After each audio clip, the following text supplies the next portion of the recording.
Dude, oh, you're going to sit up that tall? Really? Normally? Ordinarily? Yeah. That's not how you were sitting before. Fix your posture. Oh my God. Okay. No. That's fine. I can adjust it. You're good. I think half my head was shaved off for the entire election stream. Why? Because I'm taller than where the camera's positioned. Just height mogging everyone. You're not mogging. You are mog. Okay, sit as you normally would. No, that's fine. Uh-huh. All I ask is for some... I don't sit consistently though. I try to maintain a good posture and then I will eventually slouch. But this is fine, right? This can do both. You do look like the guy in Ghostbusters, right? You acknowledge that? Spengler. Is that his name? Egon Spengler, right? The guy who says not to cross the streams? Yeah. You sound like him a little bit too. I don't remember what he sounds like. It was always Harry Potter when I was a kid, so. Yeah. Yeah. I had the bowl cut and everything. Jeez. How lucky did they get that, like... God, the casting for that was just so lucky. It was just so lucky. We're doing a Coke today, boys. Do you or Lonerbox have any words for people who aren't rich, don't have the means to leave the country, and have lost all faith in those around them to live in a fact-based reality? Listen, you gotta keep fighting. Did you see the clip of Wash saying he wants to rebuild a bridge with you? I saw it, but I gave my conditions last night. Are you live? Yeah. Oh. What do you think didn't I say that? No. I'm pretty sure I did. Okay. Fuck you.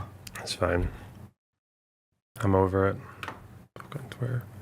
What do you think it is in Windows that makes it constantly want to switch this is 30 frames per second. I wonder why it does this. It's to fuck with me. That is why. Yeah, I don't know why it wants to fuck with me. Sound devices, when I've got my interface plugged in on this laptop, it always tries to, it feels like it's trying to switch and trying to switch back. And it'll like reactivate things. Like I'll turn off, I never ever am ever going to play things out of my fucking monitor speakers. Mm-hmm. But it'll always be like, hey, new device, you should play to your monitor speakers. Yeah. What were the conditions? Vosh has to just run through that manifesto thing I made real quick and acknowledge that he blatantly lied and tried to character assassinate me for years. And if he acknowledged all that, I don't even care if he apologized. I don't give a fuck. I just want to say, like, yes, I did lie about Steven. Yes, it was intentional. Yeah, I was doing it. Yeah. Besides that, I'm good. You have to rephrase it in a way that he would identify with. You have to say that he concluded. Yeah. And he'll be like, yeah, I did. There's one. Do you use Apple stuff? Nope.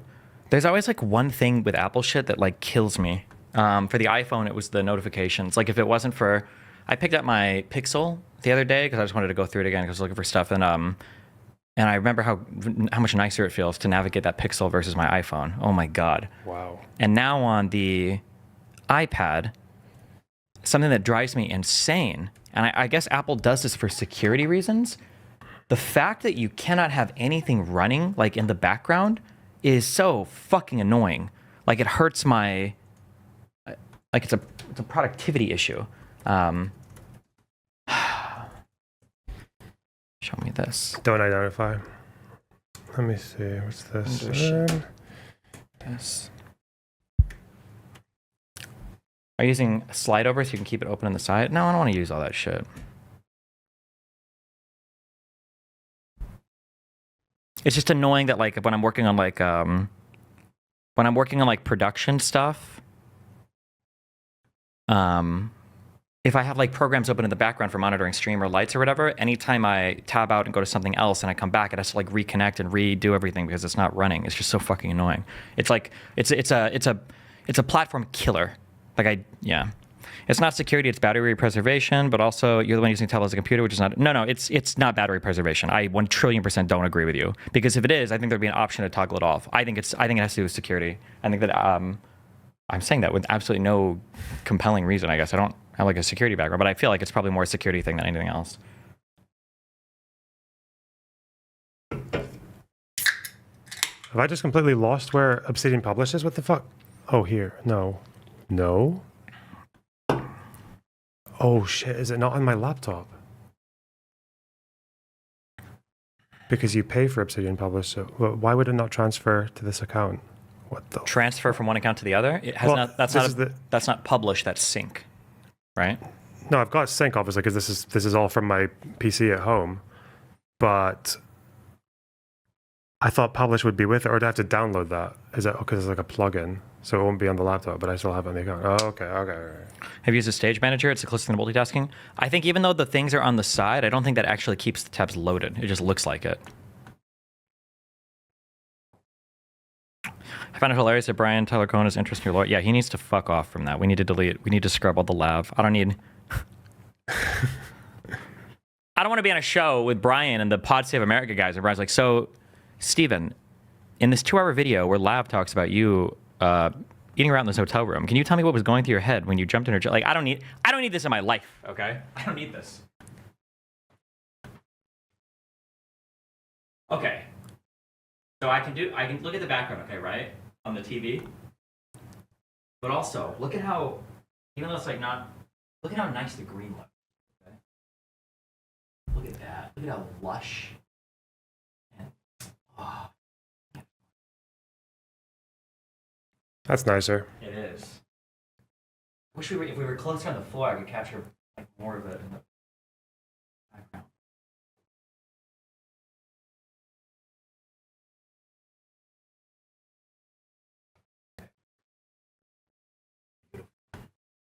I think if Absolutely. Brian Tyler Cohen takes an interest in your lav arc, that's probably on him, right? True, actually. Okay, fuck this. Like, have you ever used Obsidian on a different computer and had to get the? I use Obsidian across all my devices, so. Did you have to add publish to each new device as an option? I don't know. Are you trying to publish something? Yeah, I fucking find it though. Is it turned on?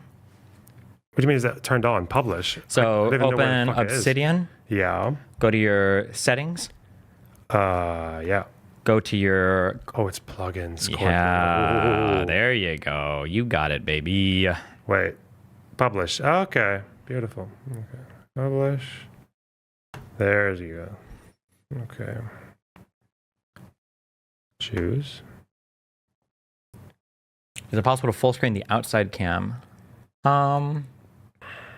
Not really, because it's connected to it's just connected to the TV. Well,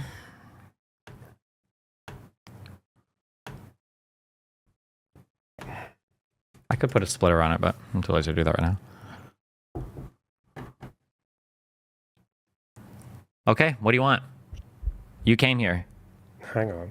Oh my God. We're doing the foreign policy segment first, aren't we? No, we're not doing a segment because I set my alarm wrong. So we're just chatting. Oh, you ditched that? Oh, yeah. for fuck's sake. We're just chatting. You said you want to come and chat about the other stuff, though, didn't you? Am I making that up? Yeah, I guess, but I hadn't. Hang on. So I do the foreign policy shit anyway. It's interesting. Yeah. First of all, I was looking at elections in different G12 countries, all from 2022 when the inflation spike started up until the present day, and basically every incumbent got fucked. All of them. Really? Like, I don't know if I believe you. Do you have an image or data you could show me? Yeah, don't worry. I've got Obsidian published for you. 1 minute. Cool. Where the fuck? Here we go. Okay. Because I think the inflation started around, well, first it was there for COVID, then it comes up again when Russia invades Ukraine. So are you sending me stuff? Yep, early 2022. Oh my God, imagine how cool it would be if you put it in the Obsidian, or not Obsidian, do the AE Studios thing. Let me send it to the AE Studios thing. Yep. Okay. AE Studios.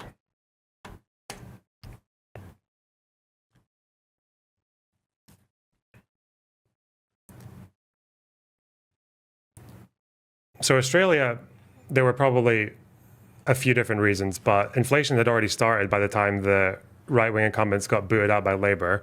Italy, that was a pretty decisive win for the right-wing coalition led by a far-right lady, Meloni. If you remember her, she was screeching on Twitter about the Imran Khalif story, the boxer with the XY chromosomes, allegedly. One of the most important stories of our time, by the way. Yeah. Sweden, the Social Democrats, they won the most seats, but they lost their majority, which got handed over to the right. It's interesting as well because so many of these parties got pretty decisively defeated, but it wasn't really in like a right to left or left to right direction, or even populist to non-populist. It was just whoever was in lost. So the right-wingers, who were fairly anti-democratic and had been in Poland for quite a while, lost their majority to like a center coalition with Donald Tusk at the head of it. Spain managed to keep in office, but they had to realign their coalition to join with the Catalans. The UK, the Labour has the best victory in the most decisive margin since like 1832. France, Macron, who's centrist, he loses his coalition because Le Pen on the far right and his far left opponents both make pretty unprecedented gains. Austria, the far right, wins for the first time since World War II. Even Japan. Japan has been run by the Liberal Democratic Party basically exclusively, barring, I think, 2009, since 1955. And they were kicked out as well. So that's pretty much everywhere. Spain is the exception because they stayed. I think Denmark as well had a party that stayed in. But again, they had to realign and they were still hit pretty hard by it. So it just seems like since inflation started spiking, every incumbent in the G7 or the G12 has just been fucked. And Canada haven't had their election yet, but the Conservatives are set to overtake Trudeau quite decisively as well. Mm-hmm. So it's funny that people have been talking about all their little like personal pet peeve issues for why this happened, whether it was Gaza or whether it was, they called Trump a fascist too much. But I guess like the big elephant in the room was just inflation the whole time. Like, I know it's been kind of obvious. Economy was the top issue for UK voters when they booted out the Conservatives as well. Yeah. So it makes me wonder. There was this, have you heard this stupid saying from, I say stupid, yeah, it's the economy stupid. Yeah. Well, how stupid do you feel? I feel like I should have known that because I've known half of these elections and I covered them on stream, but I just never thought like, incumbents are getting ruined everywhere because inflation went mental. I think the issue is that it's not something I've been talking a lot on stream about is like these first order, second order beliefs and kind of these and then also kind of like this concept of emotivism. When people say things, they're expressing like a subjective feeling and not necessarily something tied to reality. And so I think that it's the economy stupid in a way, like encapsulates what's happening, but I think in another way it misses it completely. And it's kind of like a complicated confluence of two things. One is the economy, but technically, if we're from a metaphysics perspective and we look at how people view the world, we really don't.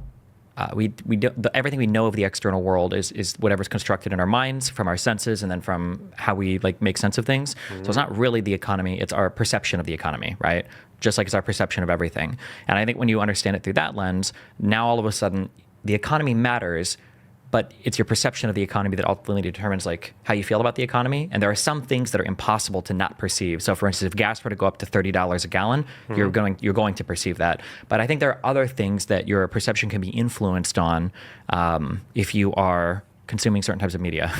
So I've given this example so many times. I don't know if I've given this to you, but like there was a guy that called in on the Twitter Spaces where he was saying that the economy was harder now because of inflation. And the examples that he gave were that he has to stay home now because him and his wife had a baby, and he has to, and they moved to a house that's twice as expensive. And so he says things are like unaffordable now. Mm-hmm. And in my mind, I'm thinking like, if Trump would have been president, would you be saying that the economy is great because you guys doubled up on your housing payment and you're able to stay home now and take care of a kid because the economy is so strong? Okay. Right? Like I wonder how much that influences people's perceptions of things. I don't think the economy is the only answer for someone like Trump, because I think that reflects a much more deep, like, ideological thing with America. But I don't know, like people, because I guess your argument has always been recently that the economy is actually, at least in America, they're handling it better than any other country. Mm-hmm. The GDP our real wages are higher than they ever have been. Real wages are higher, yeah. But when you say real wages, are real wages higher, or are they growing higher? Because they're higher, I believe. They're the highest they've ever been. So people have more spending power now than they did when inflation was at like before inflation went up to 9%. I believe so. Yeah. Because I think real wages isn't it nominal tracked versus like CPI it would be, or something? Yeah. So. Yeah. And I don't know, because like the way I see it is that with that being the case, you could still feel like if inflation hurt you in any way, you might still not be like, even though your real wage is catching up to it, you might still not be feeling that in terms of like your savings or just like your general spending habits, or maybe like you might have had to make changes, or you might have like suffered like a fair bit of distress when inflation was high and you haven't really recovered from that. So I don't really know if like economic recovery, I feel like it generally, even when numbers are up, it takes time for people to genuinely feel the difference, right? Maybe. I think I actually think there are some things because of the way that life works. I think there are some things that are hard to see. So for instance, I think you will always see when rent increases in places, because if you're living in a place and the rent goes up, they're going to increase your rent, right? Everybody sees that. But I think it's really hard to see rent decreasing, because if you have a unit, I don't think they ever decrease the rent. But they'll list new units at lower rents. So if somebody comes in and they get into a new unit where the rent is lower, they're like, oh, cool. But they're not perceiving there as being like a rent fall, you know? So there are cities where the rent has come down, but I don't know if anybody living there perceives that, because their personal rent didn't go down. Nobody decreases rent. Generally, I don't think. So like there are ways that the economy can work where people can't really perceive some of the gains, but some of the losses are very noticeable. And inflation's one of the first things you notice, because you see it in all the shops. Like exactly. The prices are right in your face. Whereas even when income goes up, like my income grew like quite a lot in the last year, but I don't look at my bank account that often, and all my spending is just like you just use your card in the machine. You don't even have to take out cash anymore, really. So I think even just the way that financing works is that you don't really understand like your interaction with how much money you've got or how much you're losing is different, but inflation and prices hasn't really changed in that way. Like you still you see the price, and even like coming here, I'm just like, well, yeah, it looks even here, like it feels really, really expensive, even though my income in like both back home and here has outpaced it. Sure. I mean, to be fair, you're in Miami Beach right now. This place is retardedly expensive, but yeah. I don't know though. I still feel like it should have been obvious. I'm really fucking annoyed at myself for not noticing this before. I feel like out of touch, you know? Because I probably argued as well, oh, the stats are good for like inflation, like don't like that's not why people are mad and everything. But I'm like, well, but you can be mad even if the stats don't capture it, right? Yeah. But I haven't looked into how much people are yet to feel like properly recovered from. Yeah, but what does that even mean? Inflation. It's hard to even know, because people again will say that. Like if I were to financially audit a bunch of people that are complaining that life is unaffordable, like I would probably find like a whole bunch of like Uber Eats and DoorDash. Yeah, and I was like, the fuck are you talking about, right? Yeah. There's a lot of people that do stuff like this, so it's hard to say.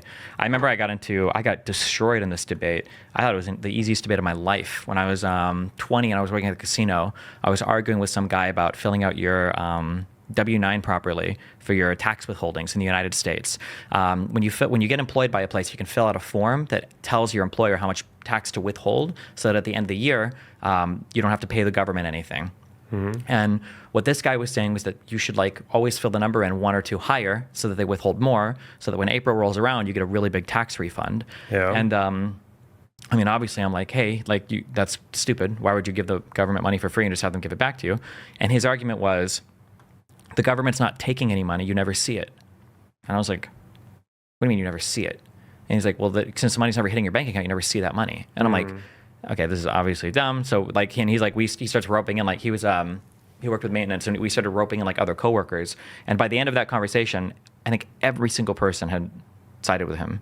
Like there were like 8 other employees were like, yeah, like if you never see the money, tax refunds are literally just pure like free cash. And I'm like, okay, well, fuck me, I guess. Yeah. So I don't know. What are you going to do? I don't like. So inflation's, but I think we still agree that inflation is part of this, but just not the way that people perceive it, or the way that people speak about how severely affected them is maybe not as reliable. Is that more or less like what you're saying? The what? Do you think the same election result would have happened had the inflation spikes of 2022 not happened? No, I think Biden probably would have won. I think the inflation spikes probably were it, yeah. But like people, like the fact that people who don't know. Sorry, I'm trying not to get one guide. By who? Who's one guy in you? You guys aren't traditionally rich. People who go through corporate America are different. Gino, what does that even mean? Like where people like blame inflation, and like I've argued with so many conservatives, and I'll ask, like, where do you think the inflation came from? And not a single one will bring up COVID. That's like crazy to me. Well, it came from COVID first, and then was it Russia and Ukraine, right? Because it goes up a little bit. In Russia, Ukraine probably influenced it a bit, but COVID absolutely was like if I had to guess, pulling numbers on my ass, I'd say like 90% from COVID and like 10% from Russia. The whole world shut down. There's two things that people don't understand. Is one, not only were there lockdowns, which were real, but absent lockdowns, as much as conservatives try to mindfuck you, a lot of people were sick. And a lot of people like didn't want to go to work or weren't. Like at the height of one of those COVID, I don't remember if it was Delta or Omicron. At the height of one of these, like every single person in my chat knew like 3 or 4 people that was sick. There were so many people in my chat, in emails, and Twitter. They're like, yeah, half my office has called out sick this week. Like half the people in the office are not here. COVID was having a huge impact on people. I'm not saying they're dying and it's the worst disease in the world. I'm just saying that there were a lot of people that were getting sick and shit. Yeah, it's crazy. So that like looking at I don't know if you can get the numbers up, but looking at COVID and inflation in 2020, 2021, I think it's going up by like 3, 4, 5, maybe 6%. Then it comes down a little bit, and then it's the mid 2022 is when you had that huge spike just after the invasion.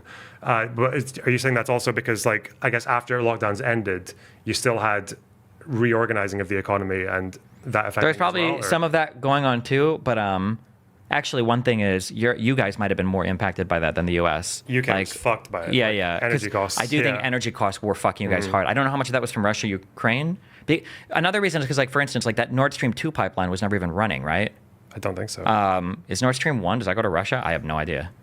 I don't know. Like, how much, when they shut off when they started sanctioning Russia, was that like a huge source of energy for Europe? Because I do know that people, like, I remember Canute, this is an anecdote, but Canute was complaining that, like, I think his, like, cost for energy was, like, 5x in Norway for some time. So it was like that back home as well, yeah. Because I think people had to, however, I don't know exactly like which pipeline or whatever it was coming from, but yeah, it did. Hold on. Some countries were a lot more dependent than others as well. Sorry. Especially the UK. COVID doesn't increase inflation. Biden's spending policy did.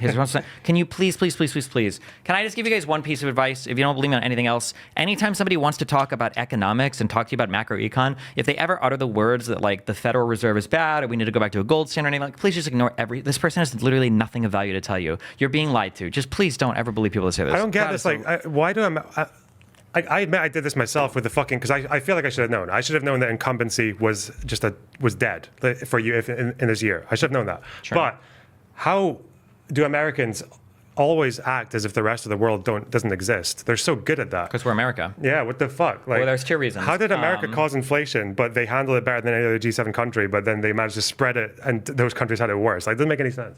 I mean, like, there's 2 things.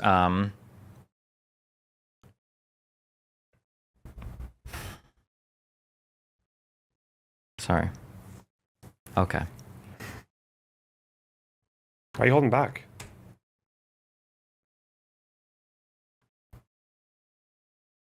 I'm so unbelievably disappointed that crypto bros and Silicon Valley have gotten involved in politics, because it's brought back like a stronger resurgence of this autistic fiat currency is bad bullshit. And like people won't stop and think for like 2 seconds, why does every single country in the world use a fiat currency if it's so fucking horrible? If gold standards are so great and so good, why wouldn't one country change back to a gold standard and destroy the rest? Like, it's such a stupid fucking idea. And it's the people that have no concept of what central banking is, of what the point of having a strong currency, or by the way, it's not even good necessarily to have a strong currency. Sometimes it's good to have a stronger currency, sometimes it's good to have a weaker currency. These things aren't inherent or intrinsic to a fiat currency. It's just so, but it's okay. Okay. It's okay. The last thing you just said, post-truth society going forward? Well, I mean, we've always fucked that. The United States, one, we're geographically isolated, so it's harder for us to see the impacts that any other country is having.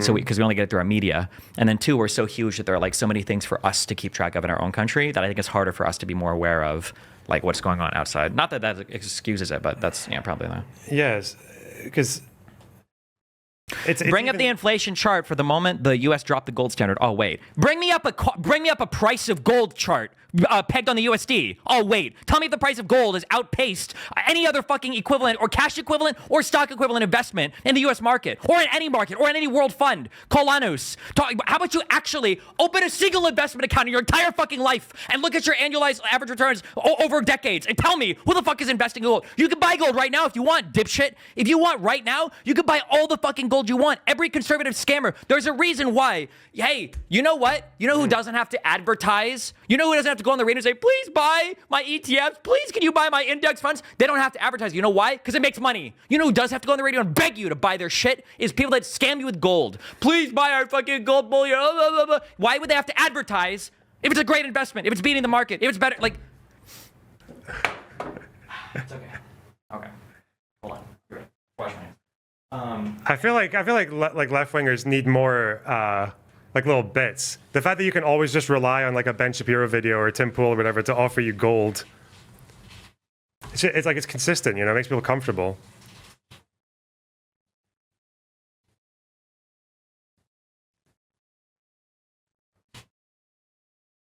That's what people crave, isn't it? People crave the consistency of gold. It's not consistent at all, I know, but I mean, it's consistent in the sense that it just kind of stays there. Yeah, it's consistent. It fucking...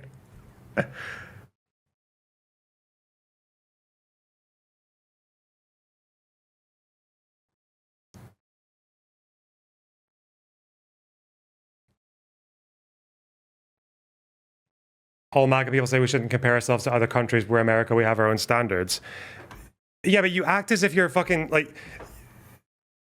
I don't know how much Trump like gained from this whole line that there were no new wars under Trump, but like the fact that that even functions as a talking point is just so fucking bizarre. Like you're acting as if all these different actors in the world are like scared of Trump. Yeah. They actually believe that. You don't say they're acting. They believe that. They really believe that. Yeah. What, they're scared of the guy who half the time brands himself as an isolationist? The guy who doesn't want to get involved with the rest of the world. The guy who wants to fucking dish NATO and shit. Oh, we're scared of him. I didn't have I didn't Vyvanse my way through Trump's presidency. So I've only remember things that I remember reading about at the time and everything.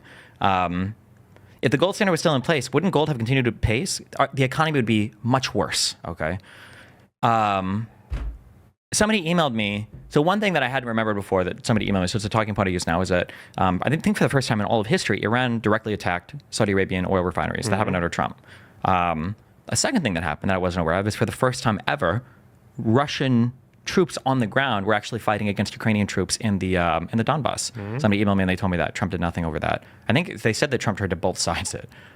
So the idea that Trump would have done something in Ukraine is ludicrous. It's stupid. Well, people say that Putin saw weakness, and that's why he did it. That's true, but that weakness was built up by like almost a decade of American failure. Like it was built. Like first of all, I'm pretty sure he sensed weakness when Obama did nothing.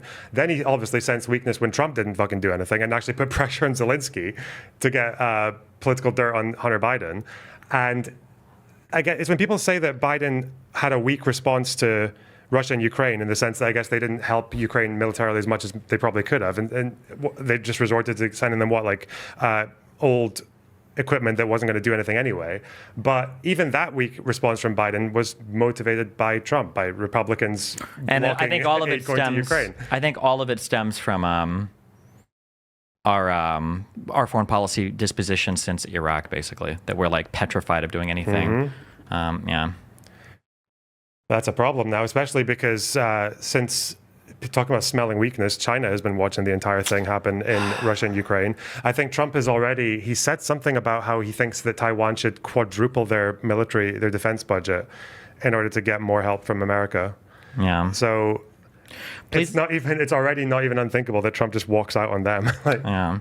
Please explain how you don't cause inflation in reserve currency if you print money and import goods with it while you have a trade deficit. First of all, a trade deficit doesn't even necessarily lead to inflation. Number two, please explain how you don't cause inflation in reserve currency if you print money and import goods with it.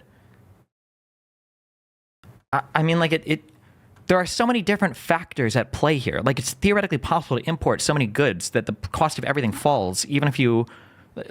Like there's so many different levels at play here. The most frustrating thing arguing with crypto bros or these new like tech retards that talk about inflation is you guys think that when you print money there's inflation and when you don't print money there's no inflation. Like that's it. But it's not. Like the simple version of it is like number of dollars or number of people chasing a certain number of goods. But there are ways to like produce so many more goods that the cost of goods falls. There's ways to influence the demand side that causes prices to rise or fall. It's more complicated than that. Yeah, it's as simple as you said. Like you can borrow money and then use it to invest in production of goods that would produce so many of them that they drop. So, but that's why, like, economists, as far as I know, I don't know much econ, but I'm pretty sure economists still argue endlessly about different theories of inflation, because I feel like every inflation crisis that happens, like, will vindicate one person and fuck the other person's theory, and then the next one will do it to other people in the other direction. Sure. Inflation is just expansion of money supply. It's not higher prices. That's just effect. I've never heard that in my life. I'm pretty sure inflation is literally just prices, not expansion of money supply. Like, you can have inflation with a static money supply, theoretically. Like, if you have more money supply, but there was an effective demand issue before that. Yeah, sure. Yeah. Or like, let's say that we're buying oil, right? Let's say that there's 10 barrels of oil left in the world, and you buy one, and then you buy the other, and then you buy the next, right? Like, the cost of sequentially, like, every next barrel of oil is probably going to cost more because the rarity of it is increasing, even without increasing any of the money supply whatsoever. So, I mean, like, how do you think tariffs are going to work?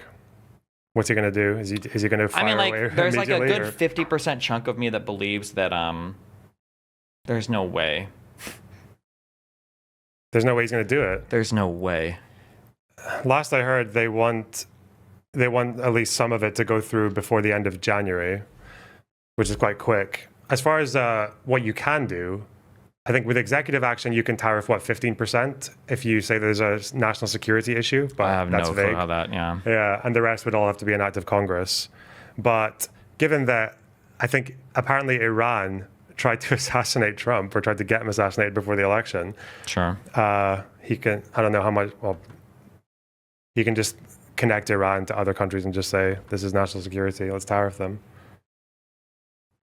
But you just don't think he's going to bother? I'm hoping there's enough people next to him that tell him, like, hey, this would be like a horrible idea, and then he won't do it. Well, if he's self-interested, he would hold off, because he can just... I don't know. I don't know how stupid he is. Yeah. I don't think Trump is intelligent when it comes to anything relating to politics. I don't know if he's intelligent when it comes to anything related to anything. So the idea that he would not do tariffs because he knows it's bad, I don't think he knows it's bad. I think he might genuinely think it's like a hammer that can fix every single fucking problem. Yeah, but I think if he's... What I learned from that, there's a Bill Barr interview relating to January 6th where he said, like, the way that he was able to get Trump to do things or to move off of things was to always show how it's in his own self-interest. So if someone can convince him that if he just rides the current trajectory that was set by the previous government, he can just take credit for all that and then, like, win a supermajority in the House and Senate in 2022 and then do his tariffs then.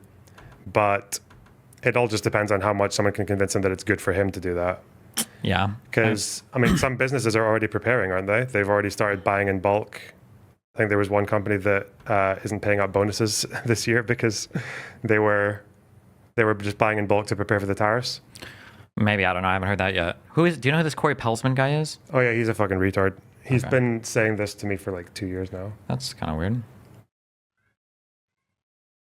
If anything, he kind of helps in the sense that he balances things out, you know, like he balances out the pro-Israel genocide accusations by calling me a jihadist. Based. Mm-hmm. What do you think he's going to do for foreign policy? Nothing. I don't know. Did he do anything before? We surrendered to the Taliban. He did a few strikes, like strategic, like an assassination, bombing of a Syrian airport. He's pretty unpredictable. And, like, people say that the most likely thing is that he forces Ukraine into negotiations and makes them neutral and then basically sets them up to get fucked by Putin later. That was my assumption for Ukraine, that basically he was going to tell Ukraine that, like, hey, you need to give up Luhansk and Donetsk or whatever, and you need to leave Crimea alone, and maybe Zaporizhzhia and Kherson, maybe those will be independent. I don't know. And then Russia can keep those, and then Ukraine has to promise that to join like NATO or the EU for like 10 or 20 years, and then the war will end basically. And I feel like Putin would take that off ramp because then it alleviates a lot of pressure on him, and maybe sanctions go away or whatever. So that's why. I guess that's what's harder to say though, is that Putin at the end of the day is still at least a fairly independent mind compared to Trump. So yeah, but if the U.S. pulls the plug on it, like I think that this opinion on that will shift almost immediately in Ukraine, right? Because now they're like omega fucked, right? Maybe. I mean, maybe. What happens to Ukraine when they see territory? Then the people in there get massacred. So, like, there's nothing. I don't know if there's anything stopping Ukraine from just wanting to fight a fucking war of attrition without anyone's help, because they know that what happens when they give up territory. They know that, especially if they know that whatever ceasefire, because that's all it would be that they agree to with Putin, is just going to be allowing Putin to lick his wounds and try again later for more. So he could just be leaving them to, like, they're going to fight with or without our help, with or without the West's help. Yeah, but how much can they fight without any help at all? I don't know. They can dig in. It's not. It's at the end of the day, it's still not easy to invade a country, and I don't know if Russia's in a position where they can just steamroll the entire nation and up to Kyiv. Like, maybe they could Without any foreign help whatsoever. You think? You don't think they could? I don't know. I don't know what state Russia's military is in right now.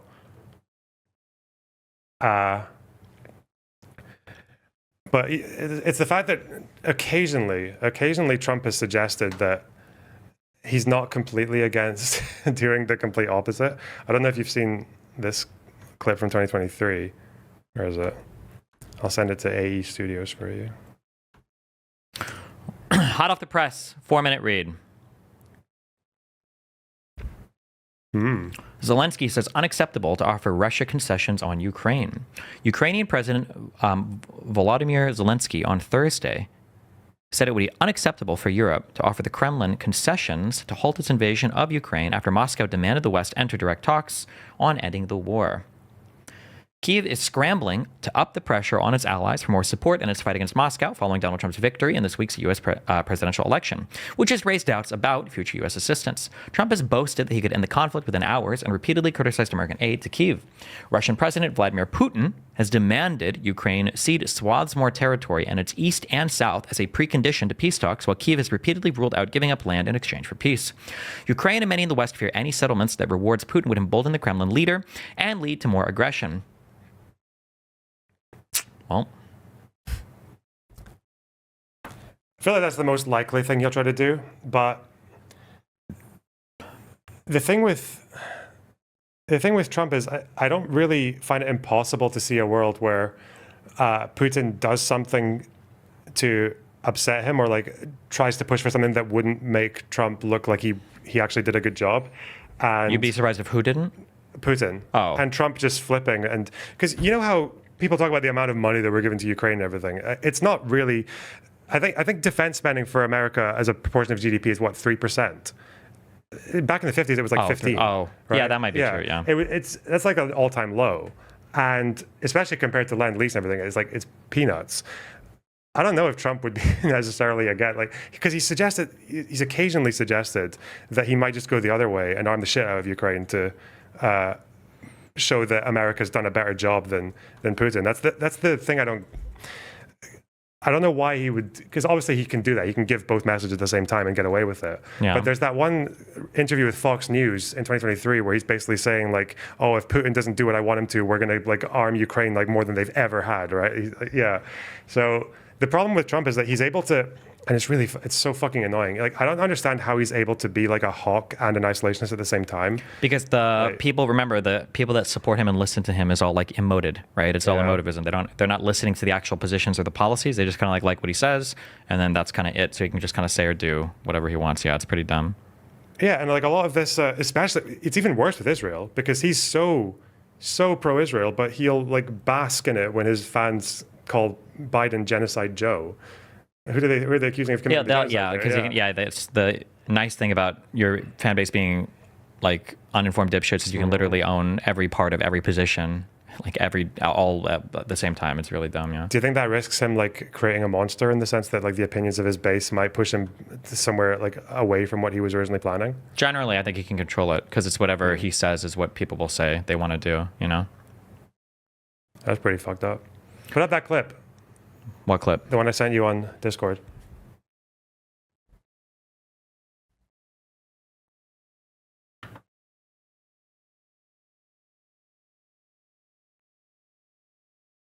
July 16th. 2023. Over a year old. Uh-huh.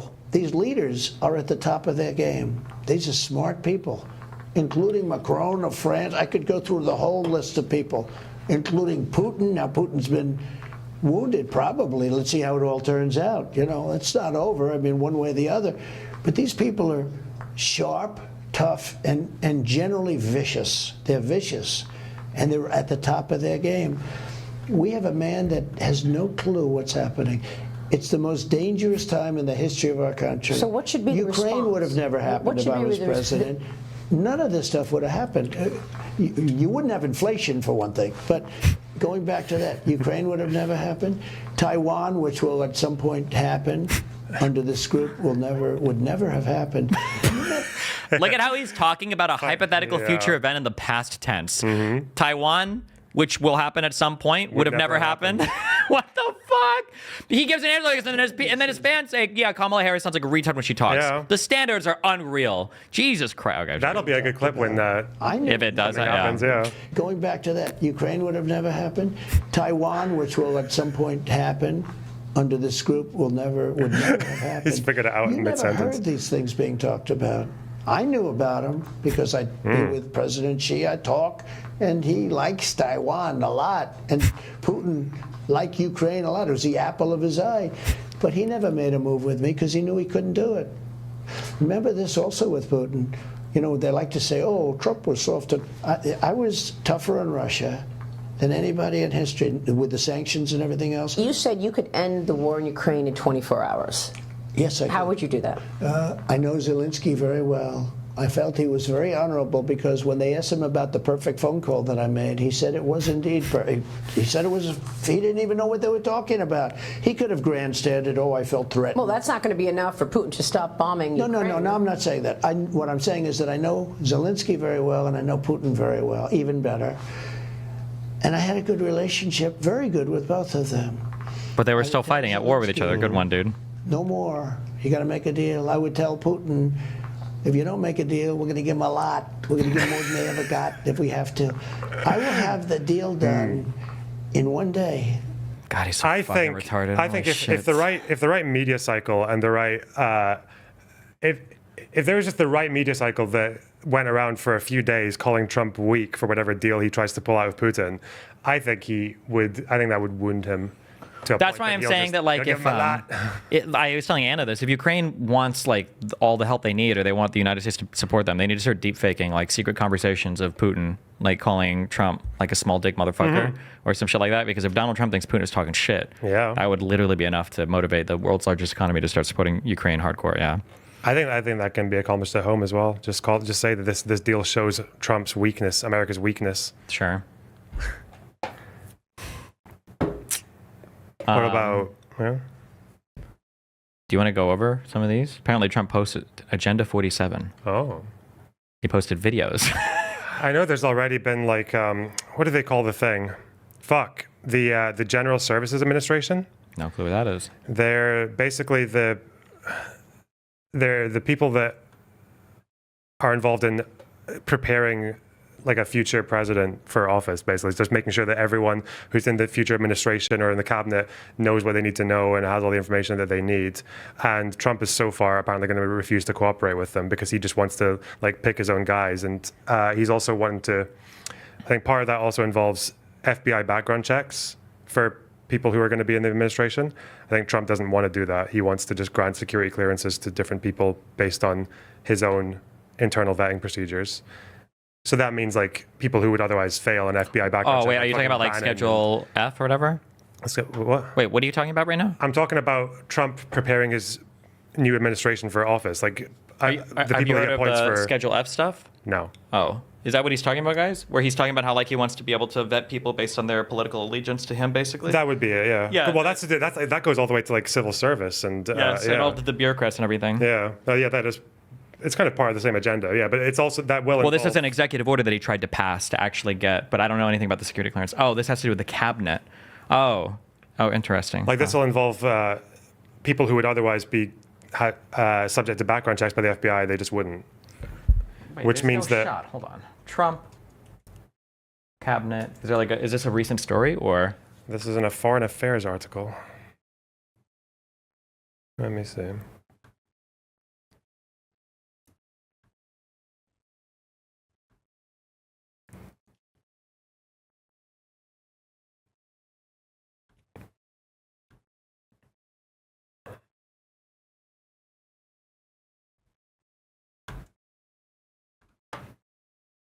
Elon ain't getting in with the background check. Elon 1,000,000,000% has He's a already got clearance. top secret clearance. Yeah. He absolutely does. Advisors proposed that Trump gave security clearances without FBI vetting. Oh, I need to send it all my shit on this stupid computer. Fuck this. All right. A memo circulating in Donald Trump's orbit says that if elected, he should use private firms to check appointees' backgrounds and give them immediate access to classified secrets after taking office. The scary thing is I'm pretty sure he could do that with almost everything except for nuclear secrets, because most of the security clearance stuff comes from the executive branch. Mm-hmm. Yeah, as far as I know, it's all probably legal. Yeah, that's what they said in this article anyway. Yeah. I sent it to you in AE. That also means that, for whatever it's worth, it means the current administration can't really coordinate with the incoming Trump administration on the way in, but I don't think they care much about that.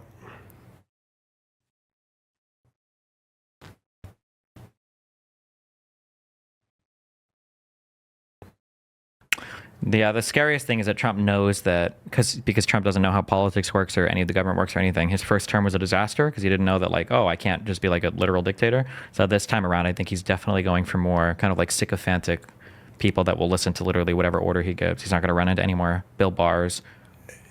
Yeah, and this also, doesn't this also mean that, because I imagine, I don't know if like Bannon or Michael Flynn would be passing FBI background checks, right? Because they're criminals. Convicted. Like, I think background checks are just when you're doing like your SF-86. They're not looking. I don't think that like you're a criminal or something. I think they're looking for compromising information that makes it so you'd be untrustworthy with like secrets. So like for instance, if you did drugs, but like only one person knew about it, like that would be a thing where they're like, oh well, you could be blackmailed or something like that. I don't think that just being, I don't know. Yeah, somebody can Google although Flynn would obviously be his contact with Russian ambassadors during 2016 campaign. Right? Yeah, if you're going for a classification, you've got like foreign contacts that you're not disclosing, then they wouldn't. Yeah. Who are you? I don't know when the dates of any of these videos are.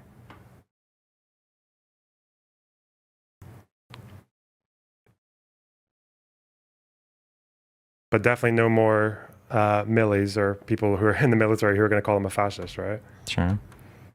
Watch your debate Kevin O'Leary before.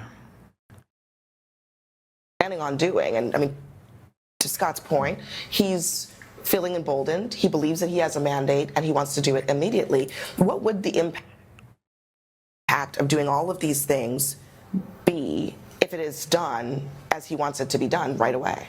It would be terrible. I mean, all of the things that are his priorities, Oh, I love this whether person. it's global tariffs, deporting 10 to 20 million people, politicizing the Fed, devaluing the dollar, all of those things would be inflationary and or cause the economy to crash. I think the very best thing Trump could do is nothing at all. You know, go out, play golf, take credit for the economic trends that we already have. They're already quite strong. Wages have been outpacing inflation for over a year, for example. Inflation has come down a lot. GDP growth has been robust quarter after quarter. Just take credit. Take credit for the economy he inherited and do nothing else. And that's the best possible outcome we can hope for. Stealing my talking points. That's a stealth DGGer. Wow. I was wondering, I thought after this result, I would maybe take like a special interest in Trump's criminal cases, even though they're all going to get dropped, just so I guess it'd be worth arguing to people what exactly he got away with. But I guess I don't know if people have really emphasized enough how Elon Musk's connection to Trump is just so riddled with fucking like weird and like unprecedented shit, like the world's richest man. It's all of that. Buying It's just Twitter so, with the help from Russian fucking billionaires. from foreign money, from Qatari money, and owning Talking to social Putin media. regularly. Remember how mad we were that like there might be some political bias on Twitter over the Twitter files, and now you literally have a guy who's like the biggest dick suck simp for now the incumbent president or will be president. Jesus, yeah. He was initially fairly supportive of Ukraine, but then within 6 months of apparently when he started talking to Putin, that's when he started offering the peace plan and making Putin arguments about why we can't allow Starlink because they'll use it in Crimea and hit Russian military bases and risk nuclear war and shit like that. Mm-hmm. Yeah, that's so fucked up. And yeah, I don't know where that goes.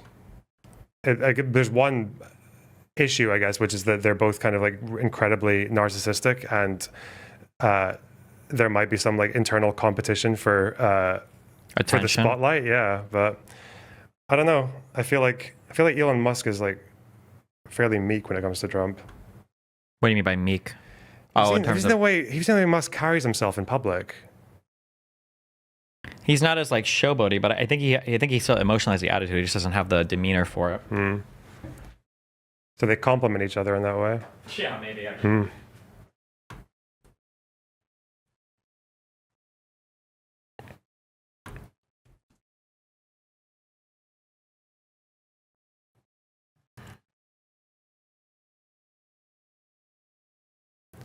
Apparently, that person who said Trump should take credit follows you on Twitter. Good. They should. I know. Obviously, they do because they're still my talking points. Mm-hmm.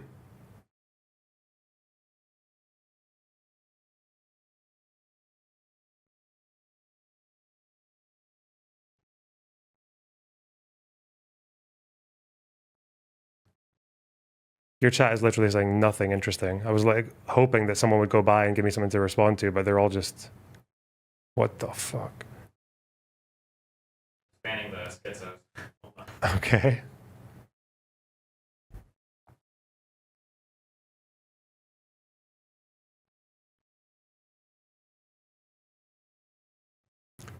Hey, Jihadi Box, read this. Hey, good one.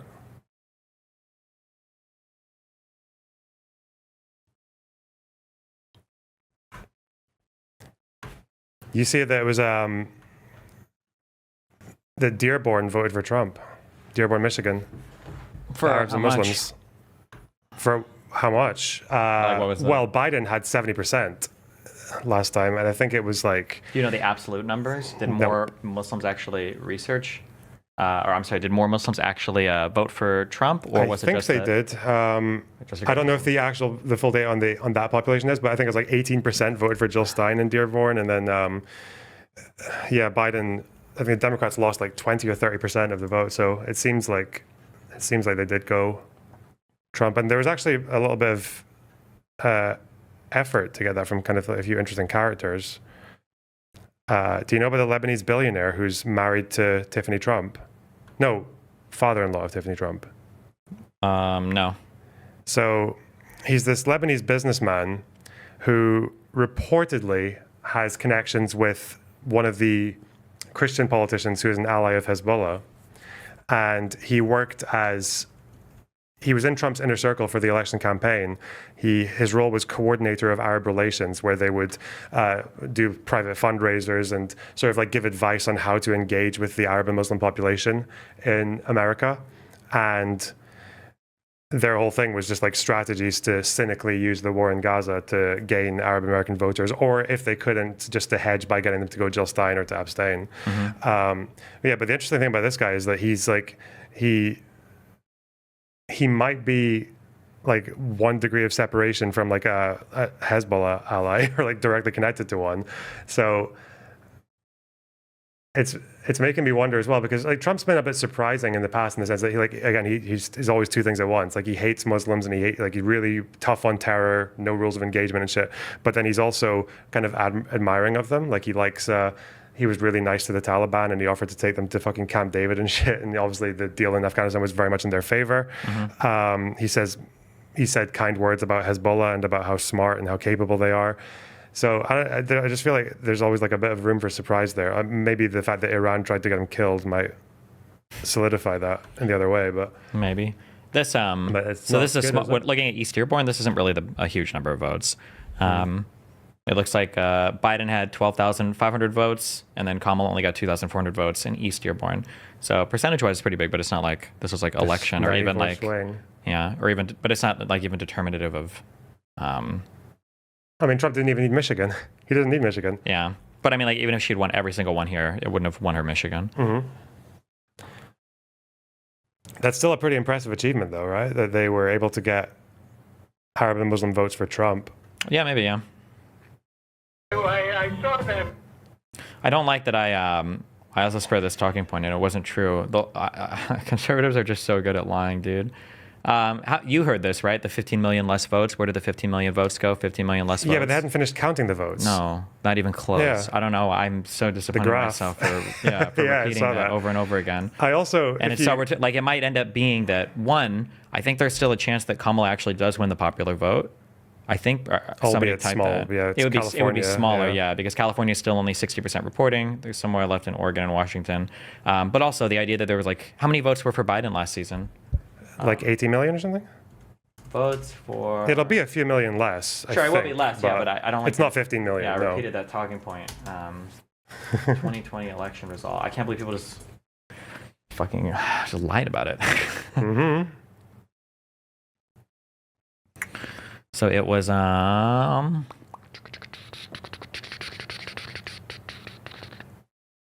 don't know why these numbers are so hard to find. I hate the internet so much.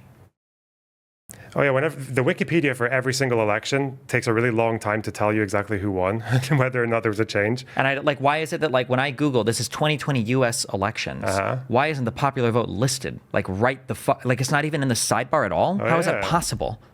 Wait, sorry, hold on. I think the popular vote was 80 million for Biden. Yeah, I'm not even thinking about that right now. I don't know why it wouldn't be listed like immediately observable. Am I just missing it somewhere? Control F popular. Yeah, but it's just crazy. They wouldn't be You right have to here. do it, yeah. That's insane. Hold on.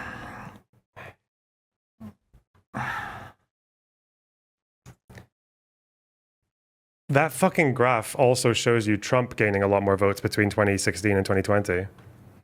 Like it even has the popular vote margin. Uh-huh.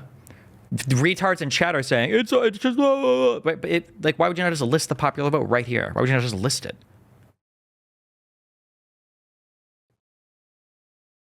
Okay, so Biden at 81.3 million, and right now we're looking at 70.4 million.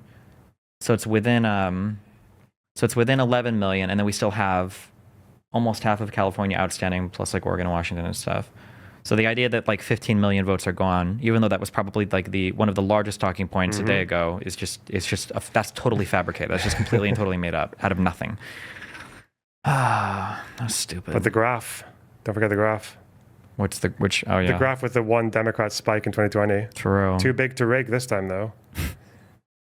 My mom said that in 2016. I remember arguing with her in my living room because my mom was talking about how like the only reason why the Democrats why Obama was able to win is because millions of illegals were being shipped in from Mexico to vote for him. And I was like, well, why didn't they rig it in 2016 then, Mom, for Hillary? Because you said the Clintons are like the... And she was like, there were too many good Americans that came out and voted that time. And I'm like, okay, Mom.